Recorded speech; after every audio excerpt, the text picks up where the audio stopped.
My fiancée said she lost her job, but I found her working secretly with her ex. It all started on a quiet Wednesday evening. She had called me earlier in the day, her voice unusually calm, almost rehearsed. I lost my job, she said softly. At first, I felt a pang of concern. I could hear the weight behind her words, the fear, the uncertainty. She had been working at the marketing firm for years, and I knew how much she had invested emotionally in that role. Losing it would be devastating. I tried to offer comfort. I'm here for you. We'll figure it out together, I said, hoping my words sounded reassuring. She smiled weakly over the phone, thanking me, and promised to take a day off to rest and regroup. I didn't think much beyond that. Losing a job was a common struggle, and I wanted to give her the space to cope without overwhelming her with questions. That evening, I went about my routine, checking messages and preparing for a late-night project at home. But something in her voice kept nagging at me. There was an unusual lightness,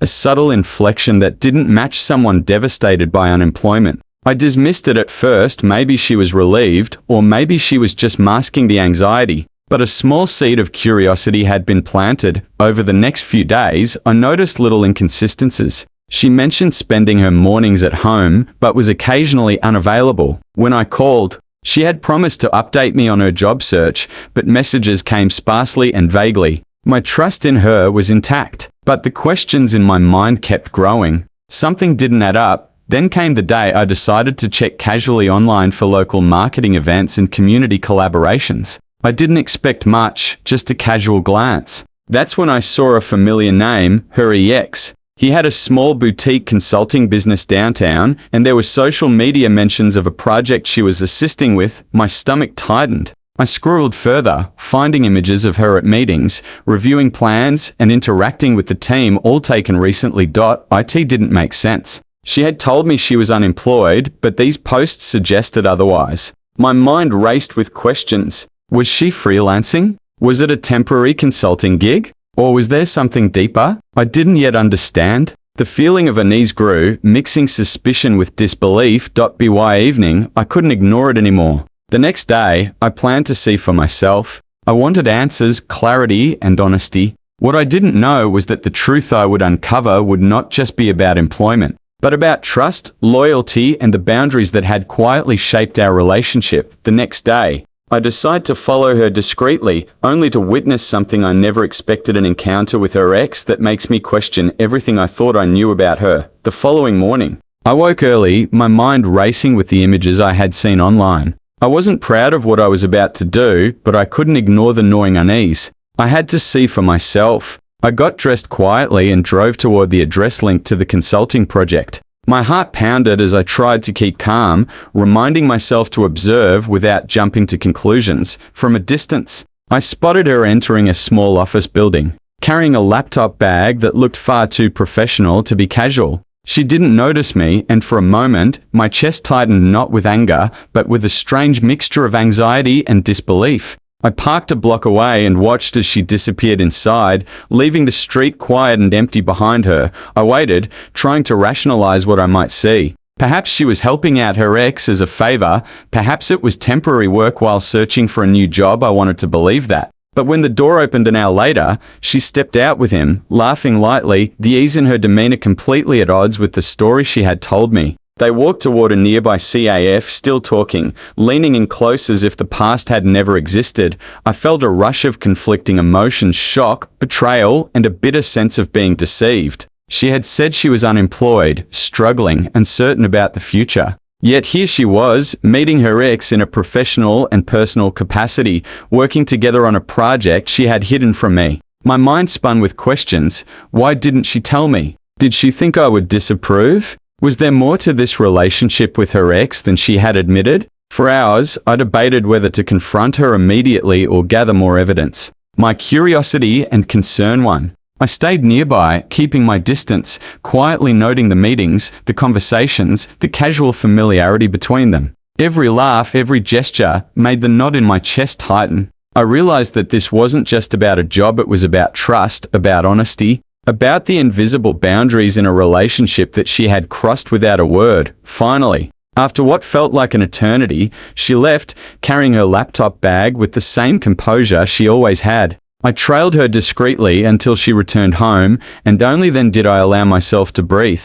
The facade she had maintained for days had crumbled, revealing a reality far different from what she had described. That night, my mind was restless. I tried to call her casually, but she didn't pick up. Texts went unanswered, vague explanations that didn't match the images I had seen. The sense of betrayal was heavy, almost physical. I knew that tomorrow I would have to confront her, not gently, not politely, but directly. I needed answers, and deep down, I realized that whatever explanation she offered, the relationship had already shifted. Trust had been broken, and the truth, no matter how justified, would never feel the same. The next day, I confront her at home, expecting a simple explanation, but what she reveals about her ex, their collaboration, and her reasons for secrecy shocks me to the core. The following evening, I decided it was time to confront her. I couldn't let the uncertainty linger any longer, not after witnessing the interactions with her ex. I waited until she returned home, noting the familiar rhythm of her steps,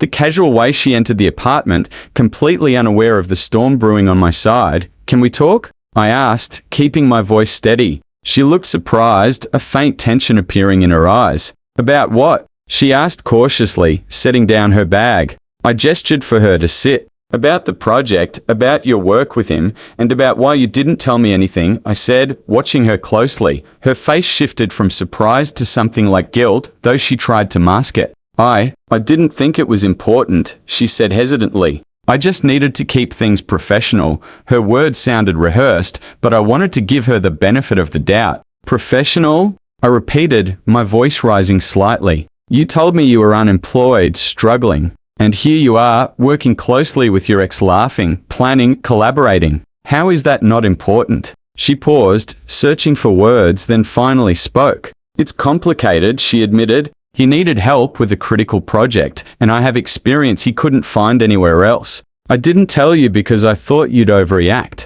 I didn't want this to turn into an argument before I had a chance to explain it properly." Her explanation made me hesitate. On one hand, her actions still felt like a betrayal. On the other, there was a logic I couldn't ignore. She had a professional obligation, and perhaps she had wanted to shield me from unnecessary worry. "You should have told me anyway," I said, my voice steadier now. "Transparency isn't just about avoiding arguments, it's about trust. And hiding this, even for a reason, feels like a breach." She nodded, eyes glistening. "I know, and I'm sorry. I never meant to hurt you. I didn't know how to make it sound reasonable without it sounding like I was choosing him over you."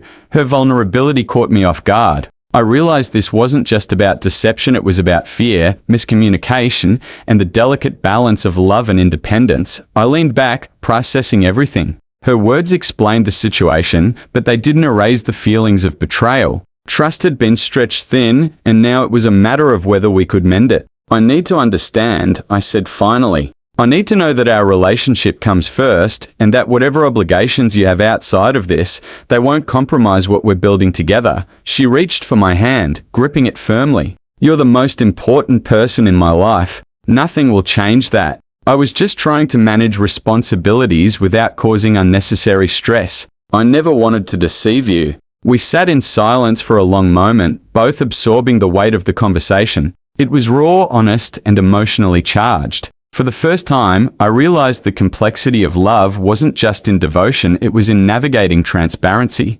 expectations, and trust when circumstances tested both. Later that night, an unexpected message from her ex turns the situation upside down, forcing both of us to confront hidden tensions and unresolved history that threatens the future of our relationship. That night, just as we thought the conversation had cleared the air, my phone buzzed with an unexpected notification. It was a message from her ex. My heart sank as I opened it. The message was casual but loaded with implications, a reminder about tomorrow's early meeting, a note about finalizing certain project details, and most unsettlingly, an afterthought, "See you soon. Can't wait to catch up." I froze. My mind raced with possibilities. Why the casual tone? Why the catch up? Was this purely professional, or was there something lingering beneath the surface? I looked at her, who was now sitting beside me, scrolling on her phone, oblivious to my growing tension. My thoughts spiraled. Could I trust her assurances completely? Had the ex subtly reignited a connection I didn't know about? I tried to remain calm and collected. "Can I ask about the message from him?" I said, showing her the screen. She glanced at it, a flicker of surprise passing across her face. "Oh, that. It's just about the project. Nothing else. We're just finalizing some details before the client meeting tomorrow." Her explanation sounded reasonable, but the unease lingered. It wasn't just about the message, it was about context, boundaries, and the transparency I needed to rebuild trust. I took a deep breath. "I need to know the full truth. I can't have secrets anymore. I need clarity on everything, the project, your interactions, and the nature of your relationship with him. Everything. I need honesty." She nodded, looking somewhat tense, realizing the gravity of the moment. "Okay," she said softly. "I promise to tell you everything. There's nothing hidden. Our work together is purely professional. We used to know each other well, yes, but the past is over. I'm with you now, and that hasn't changed." Her words were heartfelt, but I couldn't shake the unease entirely. I had witnessed her laughing, leaning in, sharing private jokes with someone who had once been intimate with her. It wasn't just about trust, it was about emotional boundaries and the potential for old dynamics to resurface. Could I accept this? Or would the past always shadow our present? The night stretched on with quiet tension. We discussed expectations, boundaries, and how to manage overlapping professional and personal histories without compromising the relationship. I realized that love required more than affection. It demanded vigilance, negotiation, and a willingness to face uncomfortable truths. By the end of the conversation, a fragile understanding had formed. We both acknowledged that maintaining honesty, setting boundaries, and respecting the past were crucial if we were to move forward together. But the final test was still ahead. Tomorrow's meeting would reveal not just her professionalism, but her loyalty, her priorities, and the reality of how past relationships could influence the present. I went to bed that night with a mix of apprehension and hope. The day had been emotionally exhausting, but the truth, though difficult, had given me clarity. Whatever happened tomorrow, I knew one thing: the next confrontation, the next revelation, could either strengthen our bond or expose cracks too deep to repair. The next day's meeting brings a shocking revelation. Her ex crosses a line that forces an immediate choice, testing loyalty, trust, and the very foundation of our relationship. The next morning, I couldn't shake the tension as we drove toward the downtown office. My mind replayed every detail from the past week: the hidden project, the online posts, the late-night conversations. The reality was that trust had already been tested, and the upcoming meeting would either reinforce our bond or shatter it. When we arrived, her ex was waiting, casually leaning against the doorway, his usual confident smile in place. The professional demeanor he displayed was effortless, but I noticed the subtle undertones, the way he lingered in conversation, the small gestures that hinted at familiarity beyond work. I felt my chest tighten. This was more than just a meeting.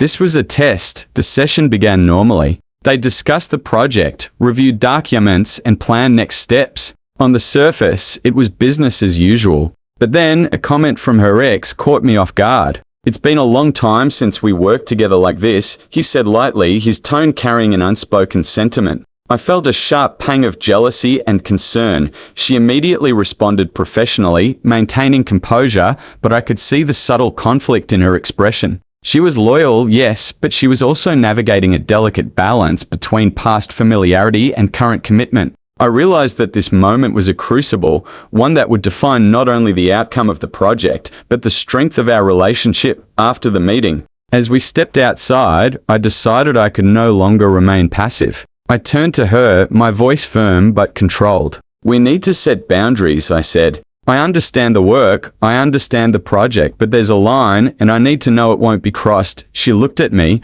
relief and understanding evident in her eyes. "I understand," she said softly. "Nothing will cross that line. You are my priority, and I will not jeopardize what we have." As we walked to the car, I felt a shift of cautious optimism that maybe, just maybe, trust could be rebuilt. I knew it wouldn't be instant, and the shadows of the past would linger. But the clarity of boundaries, honesty, and accountability made the path forward possible. Back at home, we talked openly about our expectations, our fears, and the unspoken assumptions that had caused tension. She apologized for the secrecy, and I acknowledged my insecurities. It wasn't a perfect resolution, but it was real, raw, and necessary. We agreed that transparency would guide us moving forward. and that professional interactions with the past would always be framed within mutual respect and trust. By evening, a sense of fragile peace settled over us. I realized that relationships weren't just about love, they were about navigating complexity,